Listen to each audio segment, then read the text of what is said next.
Assalamualaikum warahmatullahi wabarakatuh. Sebelumnya saya izin memperkenalkan diri. Nama saya Muhammad Dimas Aditya Fatarahman dengan NPM 224111008 dari kelas Manajemen 22A.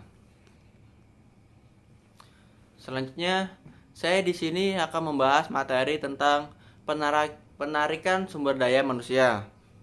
Selanjutnya, definisi penarikan sumber daya manusia. Penarikan SDM dalam kurung rekrutmen adalah proses pencarian dan pemikatan para calon karyawan dalam kurung pelamar yang mampu untuk melamar sebagai karyawan. Proses ini dimulai ketika para pelamar dicari dan berakhir bila lamaran-lamaran dalam kurung aplikasi mereka diserahkan. Selanjutnya, tujuan penarikan sumber daya manusia.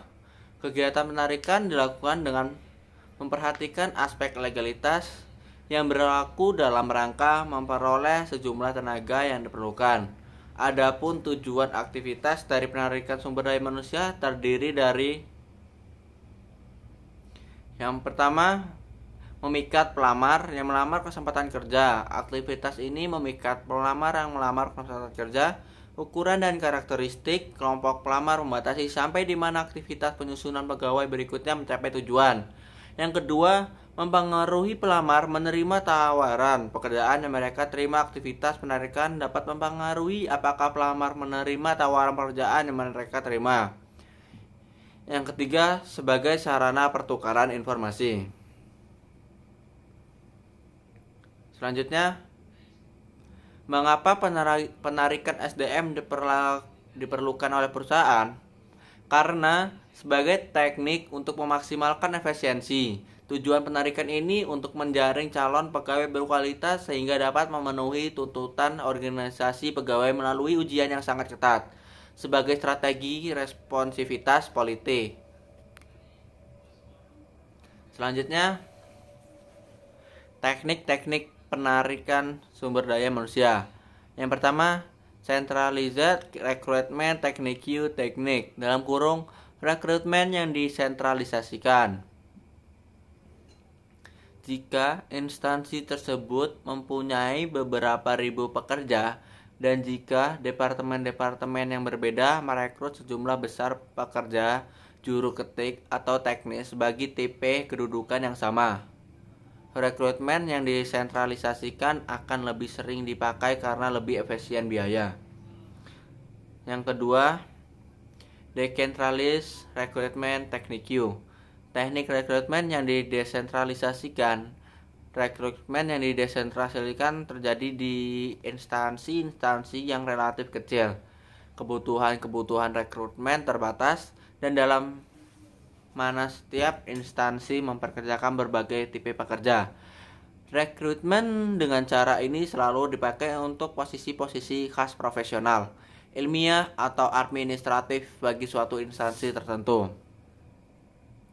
Selama masa resesi, di mana permintaan akan pekerjaan pemerintah meningkat, tetapi lowongannya terbatas, maka penggunaan rekrutmen dengan cara ini lebih efektif.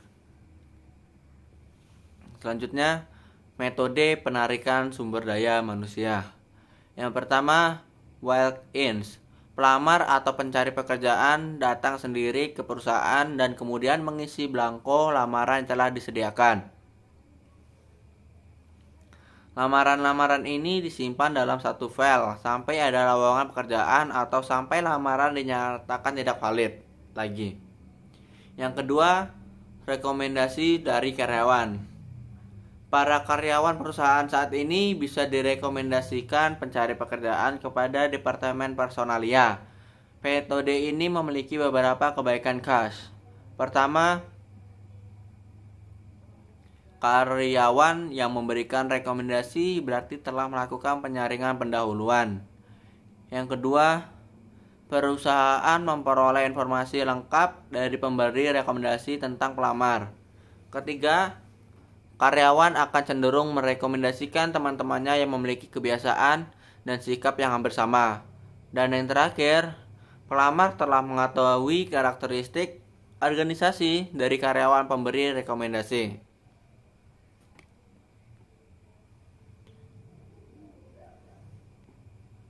Selanjutnya yang ketiga, kebijaksanaan status karyawan. Tidak sedikit perusahaan memiliki kebijaksanaan penerimaan karyawan dengan status honorer, musiman atau sementara, atau part-time. Meskipun minat pelamar terhadap tipe status penerimaan seperti ini semakin tinggi, kebijaksanaan tersebut dapat menyebabkan perusahaan menolak karyawan berkualitas yang menginginkan status kerja penuh waktu atau full time. Yang keempat, kebijaksanaan penerimaan tenaga lokal. Perusahaan bisa saja memiliki kebijaksanaan untuk menarik tenaga-tenaga lokal di mana perusahaan berlokasi dan beroperasi. Prioritas penarikan biasanya dimaksudkan untuk lebih melibatkan masyarakat dan menjalin hubungan baik dengan masyarakat sekitar. Kesimpulan, penarikan sumber daya manusia, yang juga dikenal sebagai perekrutan atau rekrutmen sumber daya manusia, merujuk pada proses pemilihan, perekrutan, dan penempatan sumber daya manusia (SDM) yang tepat dalam sebuah organisasi atau perusahaan. Ini adalah tahap awal dalam manajemen sumber daya manusia di mana perusahaan mencari individu yang memiliki keterampilan, pengetahuan, dan kualifikasi yang sesuai untuk memenuhi kebutuhan posisi atau pekerjaan tertentu. Sekian presentasi yang bisa saya sampaikan. Saya ucapkan terima kasih yang sudah menonton. Saya akhiri. Wassalamualaikum warahmatullahi wabarakatuh.